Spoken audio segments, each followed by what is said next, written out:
Hey everyone, welcome to my channel. In this video, we'll be solving a common coding interview problem, that is coding the tic-tac-toe game. Now, I've seen tutorials that talk about solving a 3x3 tic-tac-toe, but if you really want to impress your interviewer, you may want to take it to the next level and create a n-x-n tic-tac-toe. With that, we'll be writing dynamic code that's going to help you solve a 3x3 or a 5x5 or even a 8x8 tic-tac-toe with the exact same lines of code. We'll be using a 2D array data structure to solve the problem, so let's get started. So before we start coding, we have to make sure that our basics are right. So an array is a collection of data items that are stored at contiguous memory locations. So if I want to create a 1D array, I can do it like this. We have square brackets and say it's an array of characters. So the first element can be cross, then I can have circle, then I can have cross, maybe a blank, another cross. And when we talk about indexing of an array, it starts from 0. So this is an array having size 5 because there are 5 elements in this array. So whenever we want to know the size of an array, that is index plus 1, because indexing of an array starts from 0. So this is our 1D array. It's 1D because it's only going in X direction. There's no nesting, no other direction to it. But when we talk about 2D arrays,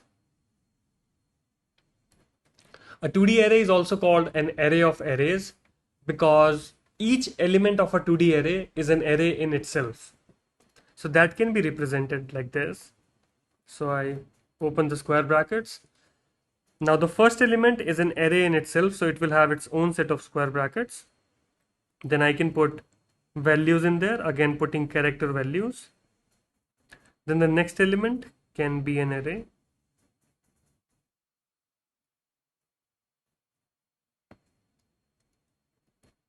Okay, so let's say this one only has 2 elements.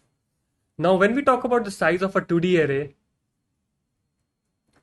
this one is a 2x3 array because at the first level I have only 2 elements at position 0, 1, and then for each nested array there are 3 elements 0, 1, 2, 0, 1, 2.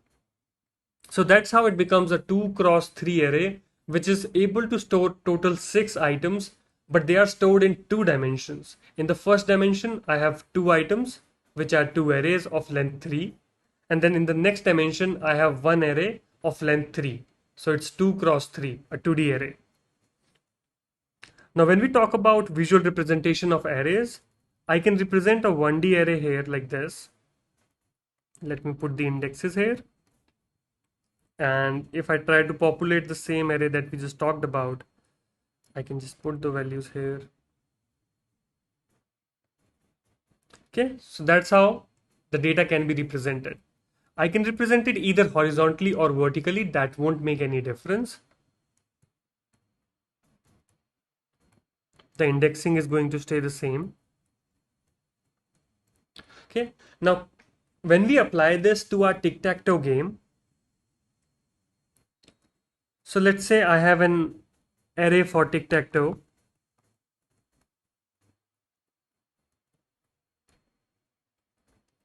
Now if we talk about in one dimension, how many elements do I need to create a game of tic-tac-toe? It's 9 elements. So let me just put them here.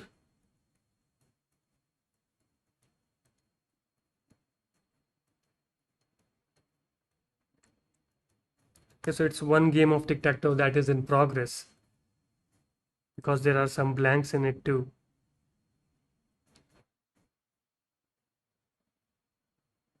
Okay, if I add the indexes here,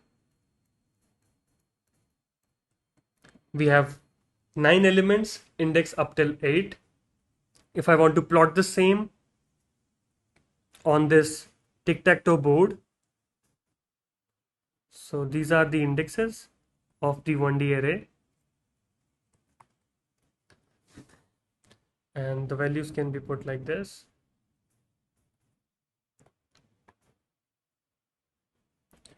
Okay. Now when we talk about the winning condition with just 1D,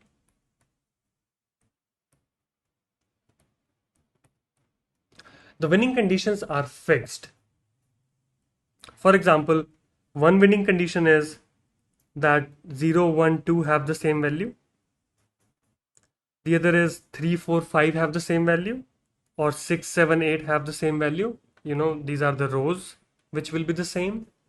For columns, I can say 0, 3, 6 have, if they have the same value, then we have a winner. If 1, 4, 7 have the same value, if 2, 5, 8 have the same value. Similarly, for diagonals, it's 0, 4, 8 and 6, 4, 2 or 2, 4, 6. So 0, 4, 8 and 2, 4, 6 for diagonals. Now this is very rigid because we are depending on fixed indexes. Now when I change the size of my tic-tac-toe game from 3 cross 3 to 4 cross 4, then there are 16 items that can be saved in that array. Earlier my winning condition were if 0, 1, 2 index have the same value. Now that has changed to 0, 1, 3. Similarly, the column previously was 0, 3, 6. Now that has changed to 0, 4, 8. So this 1D approach is not scalable to tic-tac-toes of sizes greater than 3 cross 3.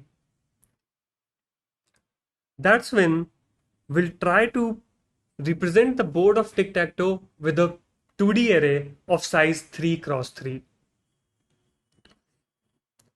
So earlier I had a flat array in a single dimension that had 9 elements. Now I'll create another array for tic-tac-toe,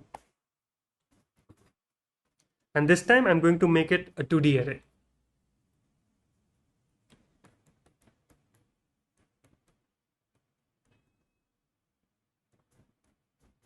Okay. In first one, I'll have 3 elements, say a cross, circle, and a cross. Then I have a circle, and a blank. And then I have all blanks, or maybe a cross.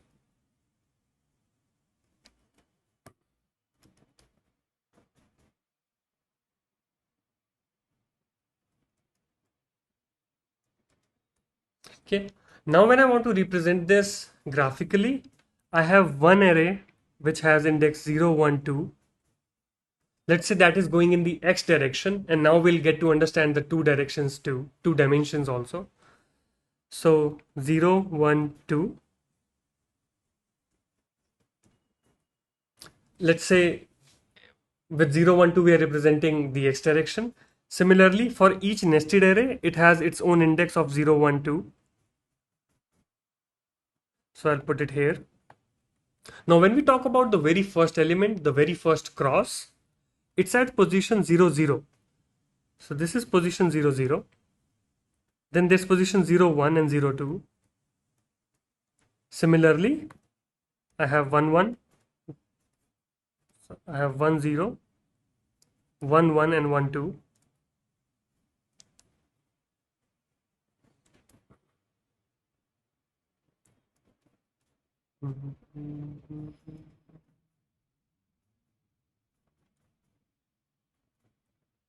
One, 2.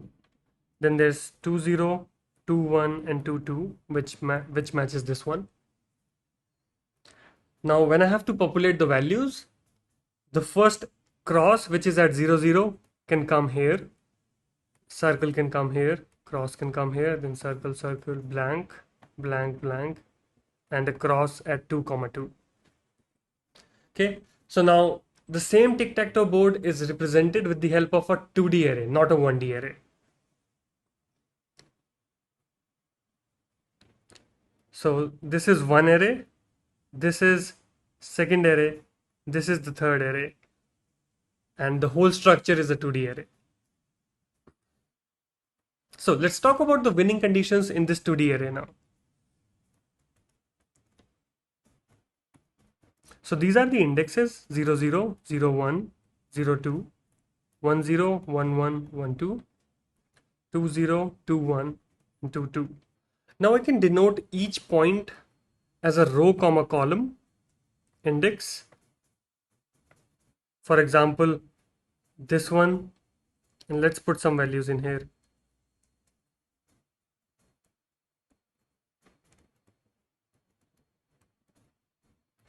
Okay, so for example, this one is at 0th row and the 2th column, the second column. And the same is true for any value in this 2D array. Now, when we talk about the winning conditions, they become very simple and human friendly with 2D array, because now we can simply check if there is a complete row that is having the same values or not. For example, this particular row is having R value, the row value, as 1, 1, 0, 1, 1, 1, 2. Here, the row is same, and that is a winning condition. Similarly, if we go in the Y direction, here we can see the column value is the same for 0, 0, 1, 0, and 2, 0. The column value is same. Similarly, it's same for any column. So that's how we can figure it out in code. If all the elements of a row or all the elements of a column are same, then the win condition is met. Similarly, when we talk about diagonals, the diagonals also have a very simple formula. You just have to observe the pattern. So we have a D1, which is this, and we can see the values are 0, 0, 1, 1, and 2, 2. We can clearly see for this first diagonal, the row is equals to column. So if the values are same for those elements where the row equals to column, then the diagonal is having the same values, and then that's a diagonal victory. Similarly, if we talk about the second diagonal, which is, this is D1, which is this one, D2, here we can see the elements are, let me start from top. We have 0, 2, 1, 1, and 2, 0. And here the formula is simple. The sum of row and column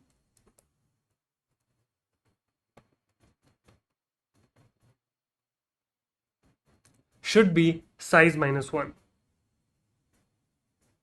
So here the sum is 2, here the sum is 2, here the sum is 2, and the size is 3. So, okay, this is how we have it. The sum of row and column should be size minus 1. Now, these formulas are generic, like if the complete row index is same or the complete column index is same. So we'll try to apply the same formulas to a 4x4 tic-tac-toe game to be sure that our concepts are clear. So let's say I have some values in here. Now they're falling in a diagonal, and the elements that contain those values are 0, 0, 1, 1, 2, 2, and 3, 3. We can see that it's meeting that row equals to column condition. Similarly, if we look at the other diagonal, let's say it has circles. Now, if we talk about the elements, we have 0, 3, 1, 2, 2, 1, 3, 0. And the sum of row and column should be size minus 1. The size is 4, 4 minus 1 is 3, and we can see the sum is 3, 3, 3 for all of them. So again, the formula is generic. Now when we talk about value of any given row or column, here we can see the elements are 0, 0, 0, 1, 0, 2, and 0, 3. and they have the same row value, which is 0. And if we talk about any given column,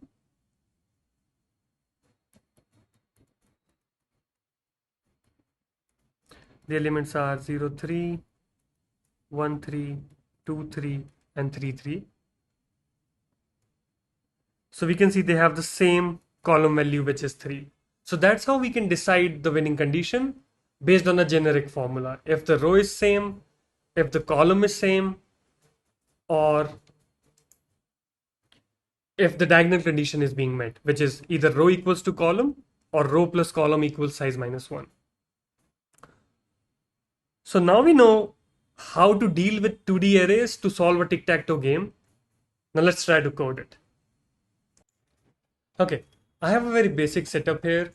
There's an index.html file which is referencing the tic-tac-toe.js file, which is a JavaScript file. And that's where we'll be writing all of our code. We'll try to keep it as simple as possible. And I've also added this extension called live server, which lets you run your static files on the browser, and also it enables hot reloading. So whenever I make any change to my source file, it's going to refresh the browser for me. So that saves a lot of time. Okay. Now for the game of tic-tac-toe, let's try to write down the basic things that we need. For example, we need a player. So let's say the player is X by default or cross by default. Okay.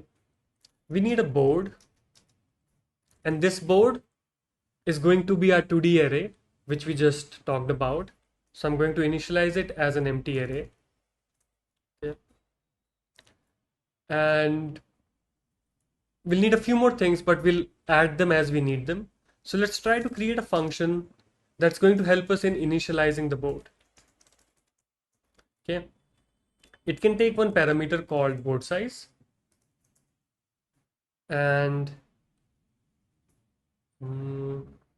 it's going to just iterate on a simple for loop and create that 2D array based on the board size. So we can say for let index equals 0, index less than board size, and we increment the index.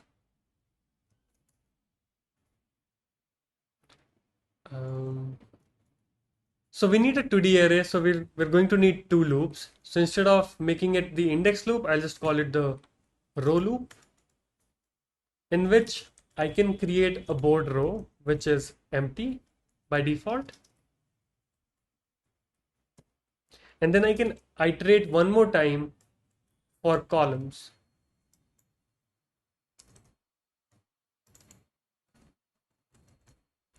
And for each column, what I can do is I can push an empty value to the board row. Okay, let's denote that with the hyphen. So at the end of this loop, we'll have one empty row created.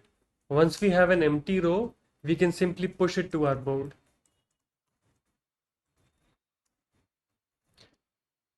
Okay, once we're done doing that, we can just log the board.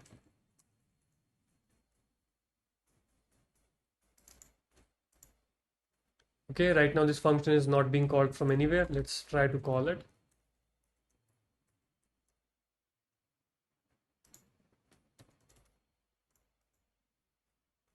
Okay, so we get a 3x3 array with all empty values. Now, for the sake of visualization, instead of using a console log, we can use a console.table. That will save me a few clicks where I don't have to expand this array. Okay, so now it's the same array visualized as a 2D matrix, which is exactly what we're trying to do here. So this is our tic-tac-toe board now, which is of size 3 by 3.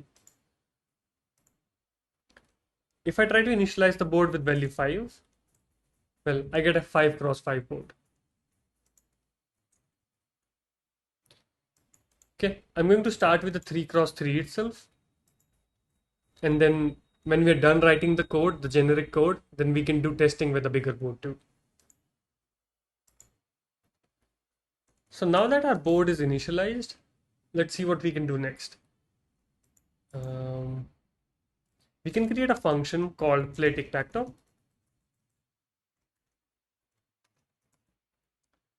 which is going to run a do while loop because it's going to keep user to enter the inputs until the game is over. So we can do this while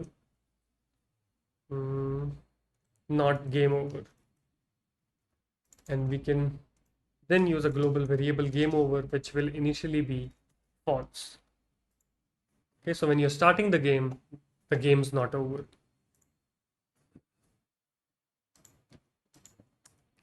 And what we can do inside this play tic tac toe function is inside that loop, we can ask user for the input. So we can say let position equals, and we can use a prompt to get the input from user. Enter row and column for player. Since I have to put the player value in here, I'll use string interpolation, replacing the double quotes with backticks, and I'll just put player here. Okay, so we'll prompt the user to enter row and column for player X or Y, and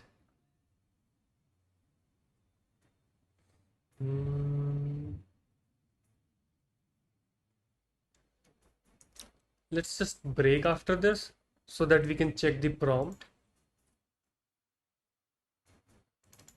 Play tic tac toe is not being called from anywhere.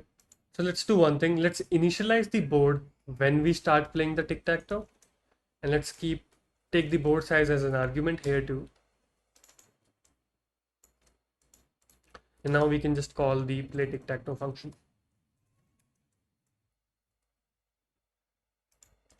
Okay, so this is how we'll get the prompt. Okay, that's working as expected. I can also try to log it so that we see what is the value that is input by the user. So we get 0, 0. That corresponds to this position.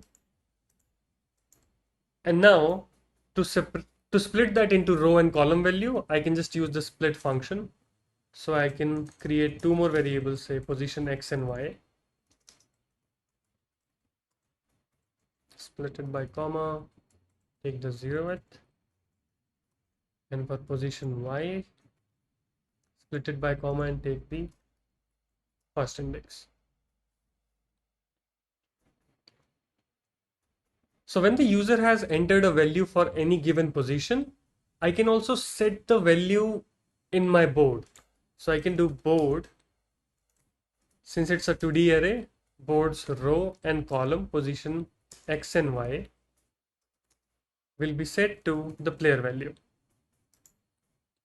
And let's try to look at the board after this. Okay, enter row and column. If I have 1, 1, X gets added here. Okay, working as expected.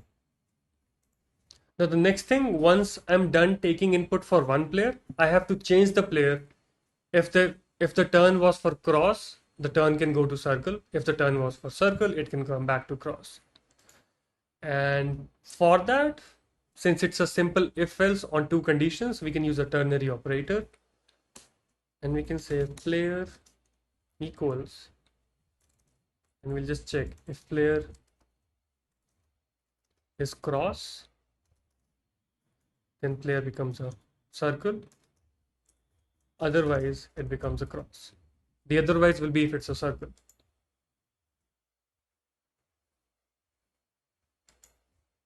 Okay, let's try to log player after this.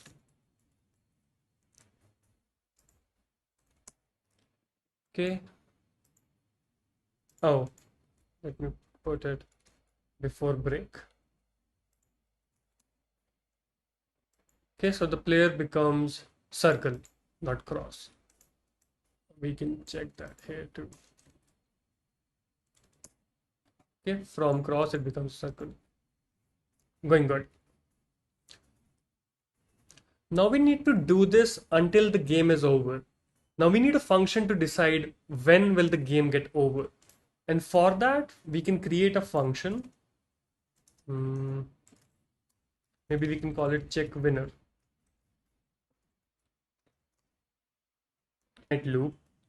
For that, I'll just create one more variable here, call it the move index, set it to 1. And here, after I've checked for winner, I can either increment it here, or I think it makes more sense if I increment the move index, remove the break statement, and increment the move index here. Now in my winner function, for right now, I can just check if move index is greater than 3. You just set game over to true so that the loop ends. Let's see. 0, 0, 0, 1, 0, 2, 1, 1, and the loop ends. Nice.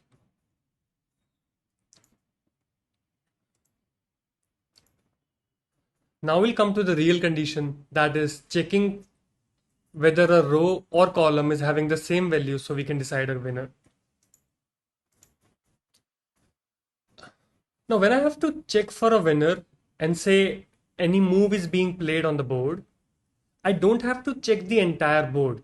So for example, if the current entry is coming at 0, 1 index, then I only have to check for this row and this column to know whether it is a winning move or not. And for that, we can store the values of a row or a column in a set. And I'll quickly explain why we are using a set. So say let row values equals to a new set. And whenever we are playing a move, we'll also pass the position of the current move so that we know which row and column to check. So if position x and y is 0, 1, then I know I'm checking the 0th row and the 1th column to see if all the values are same or not. Okay, and again we're using set because we want all the values of a row or column to be the same. And if they're the same, then there will only be a single value in my set, which will either be a cross or a circle. If there are more than one values in a set, then that means, it's not a winning row or column. So that's why we're using a set, to make it even more simpler. We're using the data structure to do the work for us, rather than we keeping a track of if the same value is getting repeated or not. And we need a simple loop that's going to help us iterate on the board.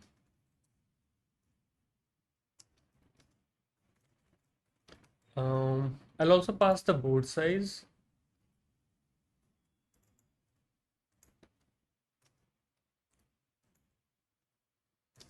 Position X, position Y, and then we'll increment the index. Okay, now I just want to get all the values of one row, which is the row in which the current entry has been made. So I'll just add values from the board.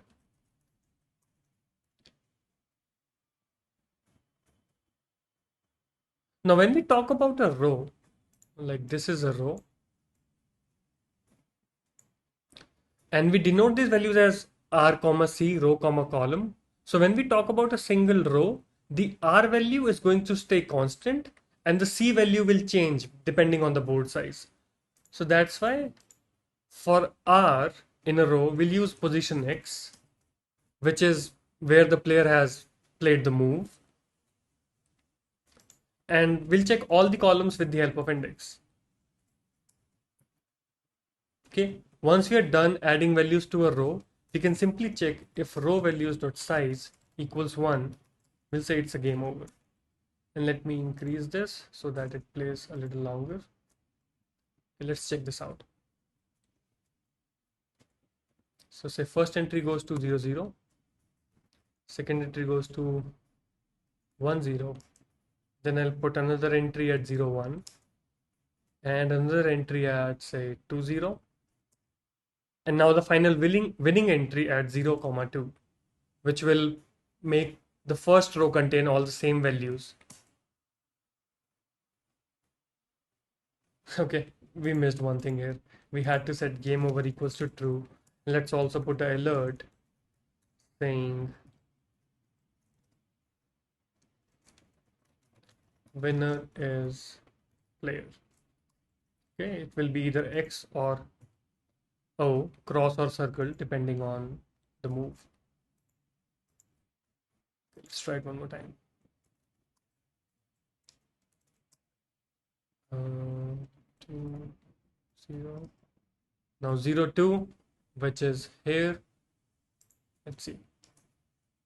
There it goes. Now it tells me winner is cross.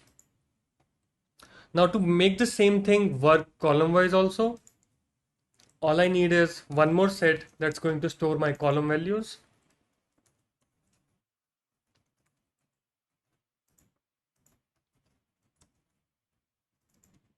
And when we have to add values to a column, we know the column aspect of it is going to stay constant and the rows will iterate. So in column, I'll put position position Y, and row will increment based on index. And for winning condition, if row values is 1 or column value size is 1, that means it's a winning condition. Okay, let's see. So now I put my first entry at 0, 0. Second one at say 2, 1. Then I put my next entry at 1, 0, because I'm filling the first column. 1, 1.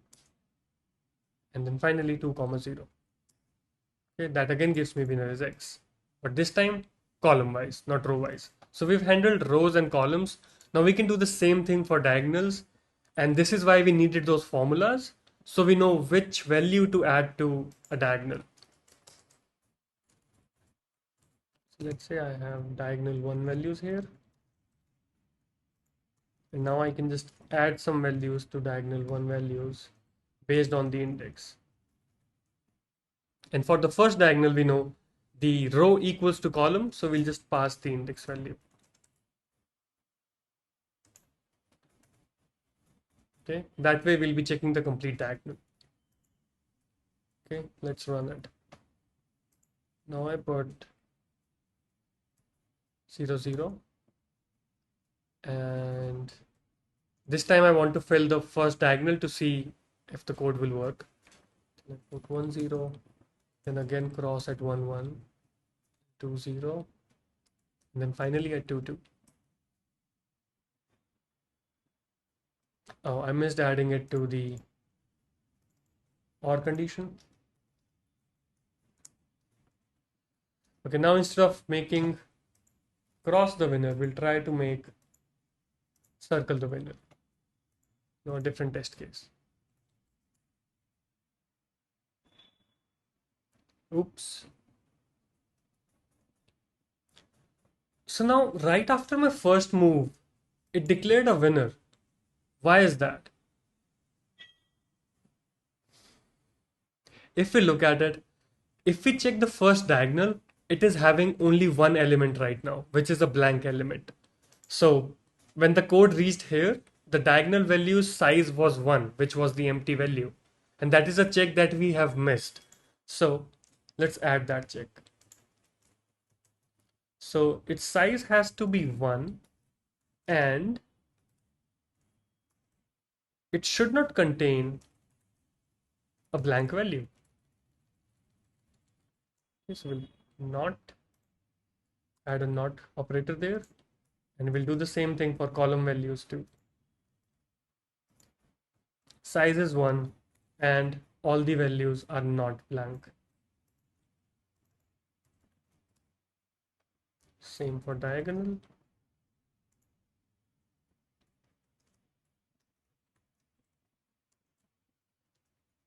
All the diagonal values should not be blank. Okay, let's run this now. So now even after I put one entry to 0, 1th position, the first diagonal, since it's having only blanks, it's not a winner. Now I'll try to fill up the first diagonal.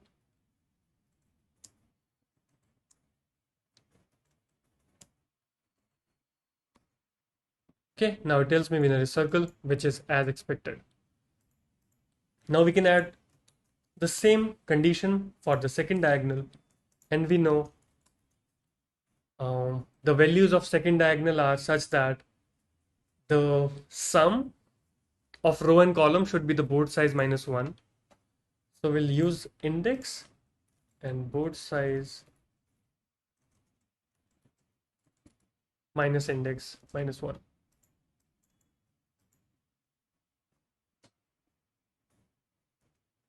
Okay, so this is the complement of index, and when we'll add them, we'll get board size minus 1.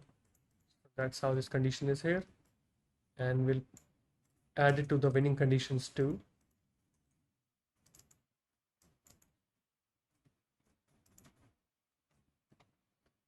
Okay, now let's try to fill up the second diagonal.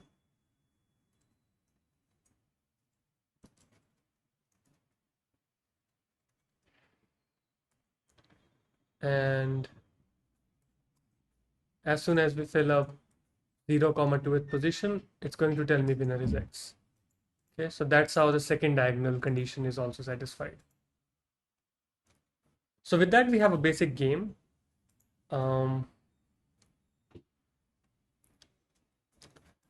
there are a few things that we have to handle. For example, if all the positions get filled, it will not do anything right now. Let's check that. I fill 0, 1, 0, 2, 0, 0, 1, 0, 1, 1, 1, 2. Oh, it stopped because I've set the move index to be 5. But it has to be dynamic. For that, we'll simply add a condition that if move index is equals to the square of board size, which simply means that if it's a 3 cross 3 board, you cannot play more than 9 moves. So if move index is equals to 9, you have to say it's a game over, and we can also show an alert saying it is a draw. Okay, let's test that. So we put one entry to 0, 0, 1, 0.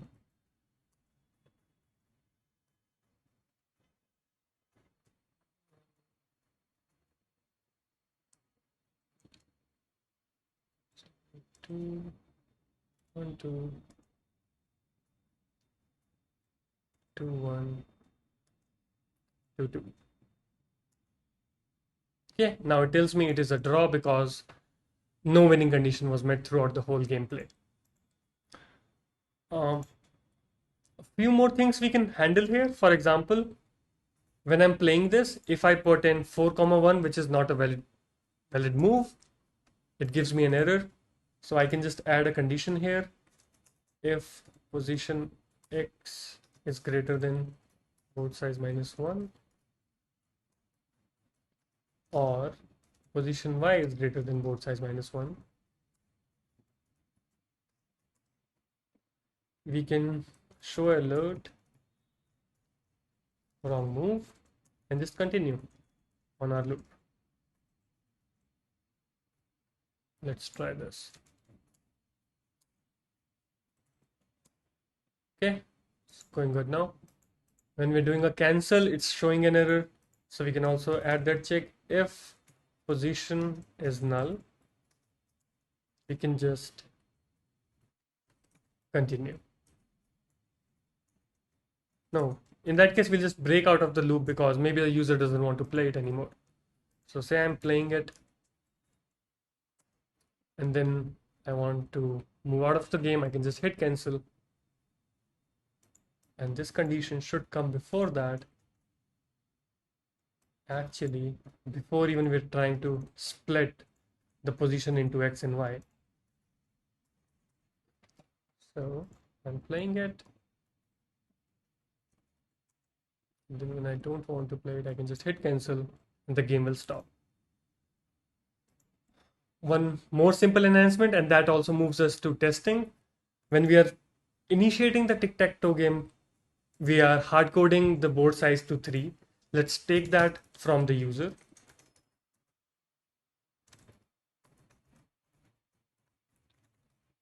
Enter board size. And we'll just pass that here. So now if I enter 3 here, I get the regular board. If I enter 4 here, I get a 4x4 tic-tac-toe. And oops. Let's try to enter 5. So it's a 5x5 board. And let's just test it once to know that all the conditions are working. I'll check the diagonal value. So we put 0, 0.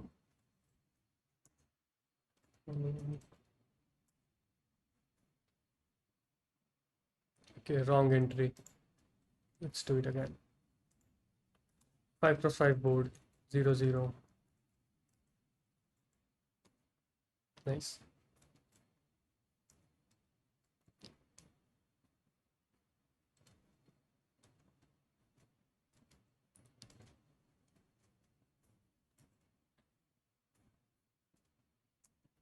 Okay, now I can either continue playing it by putting an entry to say 3, 0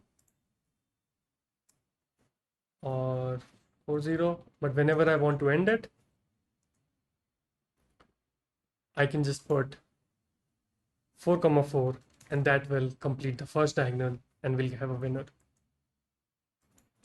Nice. So it's just 60 lines of code, which is working for any n cross n tic-tac-toe game. And this is the core logic that we have here.